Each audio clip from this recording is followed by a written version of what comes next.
Россия с 90-х годов, в принципе, борется с международным терроризмом. Выработан очень качественный опыт. Сейчас, если сравнивать статистику по террористическим актам, предотвращенным террористическим актам, можно привести цифры, что в 90-х, даже в начале нулевых, их было тысячи преступлений террористического характера. А сейчас мы речь ведем о том, что тенденция в северокавказских республиках, например, такова, что есть целые республики, где в течение года не происходит ни одного преступления террористического характера. Например, Кабардино-Балкарская республика. Вы, наверное, заметили, даже Юрий Коков докладывал лидеру страны Владимиру Путину ситуацию в республике, и было сказано, что в 2015 году не было совершено ни одного такого преступления. А если заглянуть чуть раньше, в 2010 году, например, их было более 250 преступлений террористической направленности. Такие же тенденции есть и в других регионах, естественно, в Чечне, Дагестане, Ингушетии. Поэтому сейчас переключиться важно на такую работу, которая называется адаптацией.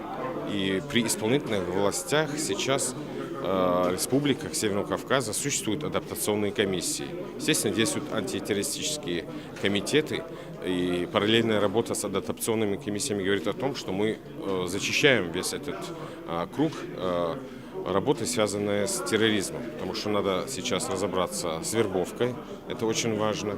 Надо сейчас вернуть к мирной жизни тех людей, которые заблудшие, не успевшие совершить еще преступления, но они где-то рядом находятся с радикалами. А даже если есть совершившие преступления люди и готовы понести наказание, то они должны выходить из тени. Например, в Ингушетии таких случаев очень много, десятки вышедших из леса. Кто-то сейчас отбывает сроки от 5 до 10 лет, а кто-то, не совершившие преступления, просто вернулись к мирной жизни.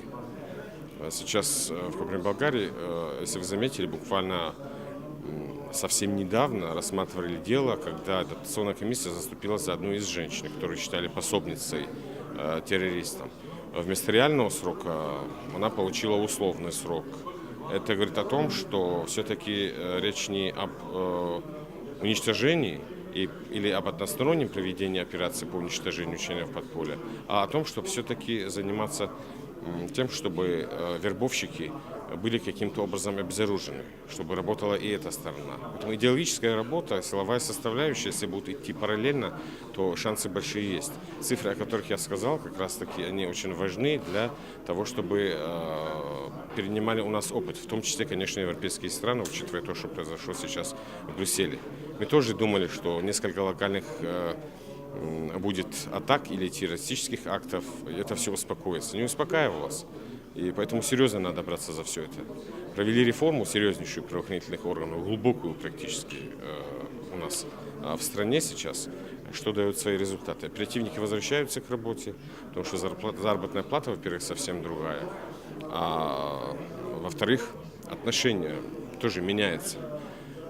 Естественно, конечно, Европейский Союз должен сейчас взять пример и провести глубокую реформу спецслужб, потому что они очень серьезно просчитались.